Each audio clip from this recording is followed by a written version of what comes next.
ఇక డీటెయిల్స్ చూస్తే ప్రతిపక్షంలో ఉన్న పార్టీని అధికారంలోకి తేవడానికే తాము కాంగ్రెస్ పార్టీలో చేరామని ఎమ్మెల్యే సీతక్క స్పష్టం చేశారు. అధికారాన్ని అనుభవించడానికి రాలేదని స్పష్టం చేశారు. పార్టీ పల్చనయ్యేలా ఎవరు మాట్లాడొద్దని కోరారు. మెజారిటీ అభిప్రాయం మేరకే రేవంత్ రెడ్డికి పీసీసీ అధ్యక్ష పదవి వచ్చిందన్నారు. పార్టీని అధికారంలోకి తెచ్చినప్పుడే తమకు నిజమైన సంతోషమని ఎమ్మెల్యే సీతక్క తేల్చి చెప్పారు. ఆలోచించిన తర్వాత ఈ రాష్ట్రంలో ప్రతిపక్ష నాయకుడిగా తన పాత్రను సమర్థవంతంగా నిర్వహించగలుగుతాడనేటువంటి నమ్మకంతో కాంగ్రెస్ పార్టీకి బలమైన శక్తిగా మారుతాడనేటువంటి విశ్వాసంతో మాత్రమే మరి తెలంగాణ ఇచ్చినటువంటి దేవత ఈ దేశానికి అండగా నిలబడుతున్నటువంటి రాహుల్ గాంధీ గారు ఆలోచించుకున్న తర్వాతనే రేవంత్ రెడ్డి గారికి పీసీసీ ఇవ్వడం జరిగింది. అదేవిధంగా క్యాడర్ యొక్క అభిప్రాయాలను, జిల్లా స్థాయి లీడర్ల యొక్క అభిప్రాయాలను, పబ్లిక్లో ఉన్నటువంటి ప్రజా ఆదరణను చూసి అలాంటి వ్యక్తులకు ఇస్తేనే బాగుంటుందని అభిప్రాయాలు కూడా సేకరించిన తర్వాతనే రేవంత్ రెడ్డి గారికి పీసీసీ ఇవ్వడం జరిగింది. అంటే చాలామంది చాలా రకాలుగా తప్పుదారి పట్టిస్తున్నారు. అధిష్టానం తప్పు చేసిందనే విధంగా మాట్లాడుతున్నారు. కానీ అధిష్టానం కూడా ఏదో షీల్డ్ కవర్లో అప్పటిదప్పుడు మాకు అంటే రేవంత్ రెడ్డి గారికి ఇచ్చిన పోస్ట్ కాదు.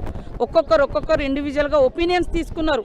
ఒపీనియన్స్ తీసుకున్న తర్వాత కూడా దాదాపుగా 6 నెలలు టైం కూడా తీసుకోవడం జరిగింది. కాబట్టి ఈరోజు ఈ వీళ్ళు వాళ్ళు అనే కాకుండా కాంగ్రెస్ పార్టీకి బలమైన నాయకత్వం ఉంది. ఆ నాయకత్వం అంతా ఏకతాటి మీద పనిచేస్తే అంత పెద్ద కష్టమేం కాదు అధికారంలోకి కాంగ్రెస్ పార్టీని తీసుకురావడం.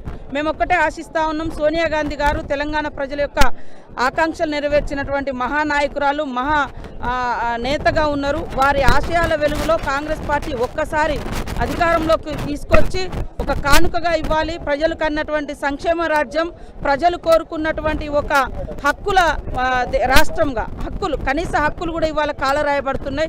ప్రశ్నించే గొంతులను తొక్కేస్తున్నారు లేదా కేసులు పెడుతున్నారు. ఇలాంటి ఎప్పుడు కూడా మనం గతంలో చూసలేము. కాబట్టి కాంగ్రెస్ పార్టీ ఈ రాష్ట్రానికి న్యాయమే చేసింది తప్ప ఎక్కడ అన్యాయం చేయలేదు. కానీ కాంగ్రెస్ పార్టీని వాడుకొని లేదా ఉపయోగించుకొని పెద్దగా అయినటువంటి వాళ్ళు, పదవుల్లోకి వచ్చినటువంటి వాళ్ళు, అధికారంలోకి వచ్చినటువంటి వాళ్ళు కాంగ్రెస్ను బొందబెట్టాలనేటువంటి చూసేటువంటి వాళ్ళ యొక్క దుర్మార్గాలను గ్రామాన ఎండగడతాం, ప్రజల దగ్గరికి వెళ్తాం, ప్రజల్ని అడుగుతాము మేమేం తప్పు చేసినాం, ఎందుకు మాకు అవకాశం ఇవ్వకూడదు.